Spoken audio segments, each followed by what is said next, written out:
My guest for the morning is Ahmed Ibrahim. He is a member of parliament for Banda, holds the position as a ranking person in the leadership of the House, Deputy Majority Whip. And I have to say thanks for joining me. Thank you.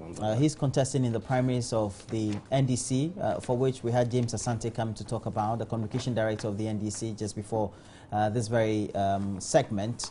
And we know that has been slated after that very postponement from the 7th to the 21st of November. Thanks for joining me, Ahmed. Thank you, Ma'am. Okay, how's Parliament? Before I answer your question, let me take the opportunity to say a very good morning to our cherished viewers. I know I happen to be in London, and your station is the only station from Ghana which I had free access to. Oh, really? So congratulations on that. In the UK? Yeah, then somebody asked, why is it that it's only Joy News that comes here and they don't bring another station? But I don't know how it happened. We have one Nigerian station, one Ghanaian station. It's Joy News that you view, so congratulations on that. And having greeted your cherished viewers, I think it has been very long ever since I came here. I have to apologize on that, simply because I was not here. Roland, Parliament is doing very well. You know, we came on the 27th of this month, and we have less than 2 months sitting. So this is a meeting that is fully packed with activities.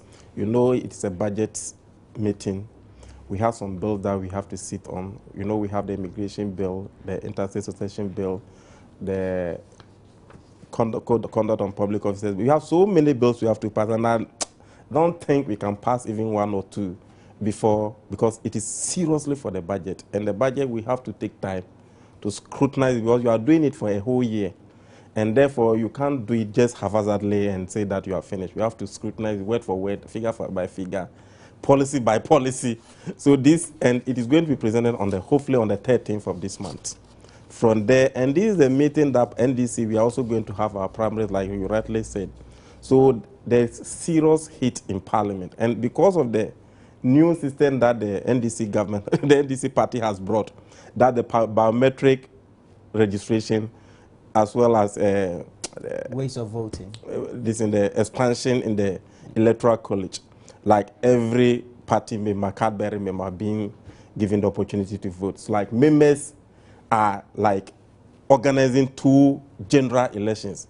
So as I'm talking now, you hardly get everybody in Accra, because you can't imagine somebody has served for almost 2.5 years, almost 3 years. He has 1 year to serve. Then you come and sit here only to be told by the time you get to the constituency, the seat will be nowhere to be found. So it's like MPs are very hot. Everybody is everywhere. They are making sure they touch grounds with their rank and file. Yeah, but you know, the system came very late. So it's like you have to re-strategize your policies to make sure that you get accustomed to the new system. You know, we were using the electoral college, whereby to gain access to be able to contest the next general election, all you needed to do was to make sure you build bridges with all your delegates. So having built that bridges, now there are new feeder rules that you have to go and pass on. So it's like now the system is said that you have to be the most popular candidate in the constituency, not only to your delegates. And that is what has worsened the whole system. But the good news is that it's good for the party, but very bad for some of the incumbent sitting MPs. Yeah. Because it means that you may have lost touch with your constituents, is that it? Yeah, clearly the parliamentary democracy as we are practicing in Ghana is such that much of the work is done in committees and on plenary. And the more experienced you become in the House, the more they load you with work there. And once you are loaded with work in the Parliament House, it means you have less contact. Exactly. If you don't take care, it's like your physical presence in the constituency will be limited, but your presence in terms of influence, words, policies, and those invisibility, the nation, people will see that you are working for the nation. But to what extent does your constituents see you working for the nation? That is where the problem gets. And if you look at big wigs in the party, if you come to Parliament House right now, the most courtly legislators where if you say I should read them, I will give them 100%, even though I will not give myself 100. Like the Honorable Osechi Mensah Bonsu, Honorable Abam Bagbin. How many Ghanaians know that they are working? How many people in their constituents recognize that they are working for Ghana? But when you come to Parliament, they are the most astute legislators that you can't match them with anybody there. But at the same time, they may not have, their constituents may not have a feel of them. And they are outstanding because they are always in the chamber. So this expansion, is it good for you or in the workings physically if you go onto the ground? As a politician or as a political scientist, if you say I should analyze it, it's good for the party. And everything good for the party is good for us. Because you may lose your seat because of the expansion. If your government is still in power, as a politician, it's better to be in power than to be in Parliament, but your ruling party is in opposition. I see. All right. Now, let's touch on this. I know that you're talking about the budget, and many people have a lot of expectations. Now, we're being told that the monetary policy of the Bank of Ghana may maintain the policy rate or perhaps also perhaps increase it further, but it's likely to be maintained. The current rate as we have it, the base rate of 25, is as high as it can get. Now, we're having a senior lecturer at the University of Ghana, Dr. Ebu Texan, saying that if the Bank of Ghana can consider a reduction, it will be very good. I'm asking this very question because next year will be a time when government is expected to spend a lot more, because that has been the trend. We did that in 2012 and we had overruns. We've done that in 2004. We also did that in 2000. Yeah, Roland, I personally wouldn't have gone there, but because you've asked that question, I think I have to go there a bit. Simply because the budget itself is coming on the 13th. And the budget is the main economic policy of the government, in which all those policies that the law lecturer, the economics lecturer is agitating are all going to be in. But if you look at the kind of budget that is coming, even though it hasn't come, and therefore it will be very bad for me to be preempting most of the things, government is disciplining itself in such a way that it is going to reduce government borrowing. What we have started hearing is that there is going to be zero borrowing on the part of government. Well, we've heard that, but consistently over the financial year, there's been consistent borrowing. You see, the President Mahama government is doing a bit very well in terms of that. You've heard it several times, again and again. But if you look at, see, there were certain calls at certain times, all because of the insistence on the finance minister, saying that what we generate is what we spend, and therefore he was not going to borrow in excess of what was in the budget and all those kind of things. And you heard so many things. Even some people were calling for the change of the Minister for Finance, and it was all because of some of those things. We are entering an election year where the budget that is going to be brought to Parliament this year is going to be a budget focused on the election year.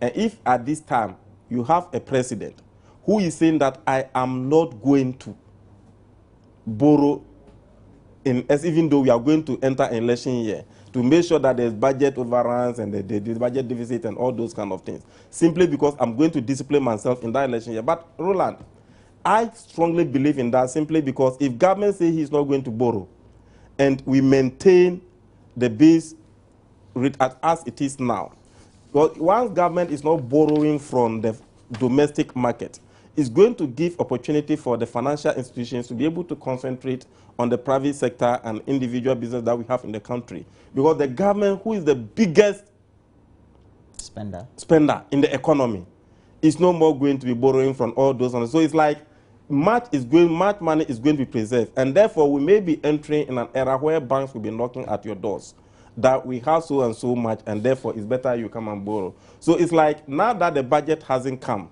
I wouldn't want to hammer too much on it. Let's wait on the 13th, when the Minister for Finance stands before all of us and present the policy that he has. I have told you that he said that he's going to bring a budget that is going to insist on zero borrowing policy. So therefore, let's wait and see what happens after 13th. The Finance Minister has been espousing this, that even though the concept is to make sure the objective government not to borrow or borrow less, we're going to have subvented agencies or government enterprises or corporations borrow on their books. And so that is not going to be on the books of the central government. That is, in essence, because government is providing some level of guarantee.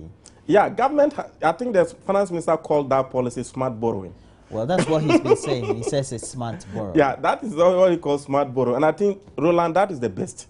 You see, we are living in a country where people normally say that government work is not my father's work, and therefore we put it here. Meanwhile, when we travel outside the country, we see what others are, managers of the public sector are doing elsewhere. When you come to Ghana, the experts in terms of managers or management are those who are in the private sector, be it a private school or a private sector. And therefore, you see the performance and you see the results visibly. There are targets that are set for managers just for efficiency. Your deliverables are known to you. If you are not delivering, you yourself, you know you are not delivering. Unlike the public sector, where you are there just because you are the manager, your deliverables are not so visible. But when you go to elsewhere, like countries that we call them developed countries or emerging economies in this 21st century, like Dubai, they spot the best or the smart guys in the public institutions, school them in such a way that they come and they are placed in management positions, and they change the public sector. So this policy is also going to change to bring that same effect. So gone are going to be the days when managers were just there just because you pass through the ranks and you are the next in command, like the blaster captain. The senior most player is giving the captain band. We are going to pass there. So if government agencies are going to borrow based on their economic or trial balances and all those kind of things, it's going to bring some kind of efficiency.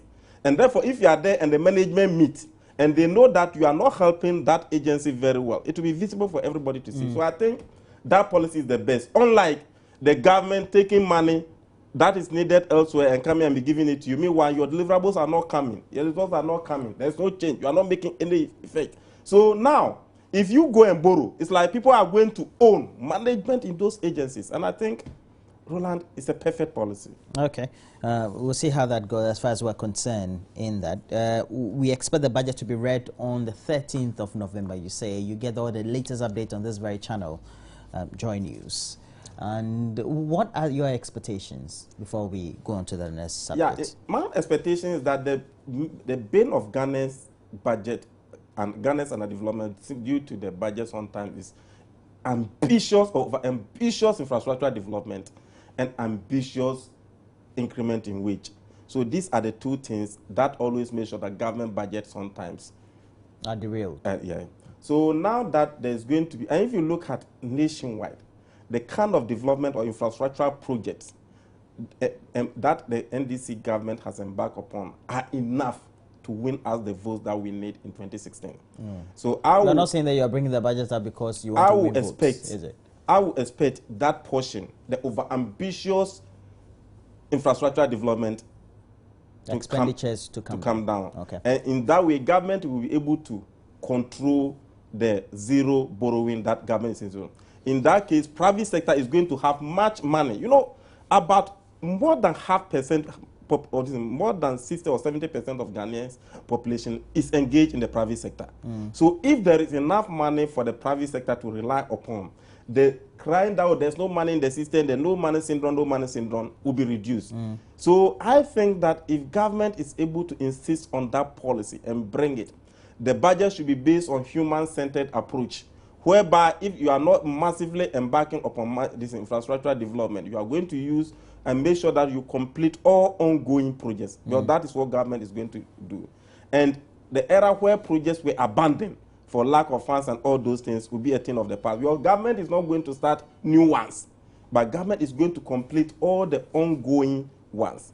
Then the human-centered aspect is whereby government is going to just see a little adjustment in the employees' compensation and all those kind of things. With that, there will be not severe pressure in the system for government, people to be running on government because it's an election year, the window of opportunity has opened. If you don't talk and they listen to you when we finish the elections, unless the last 4 years, all those things are going to be things of the past. And there will be massive peace in the system.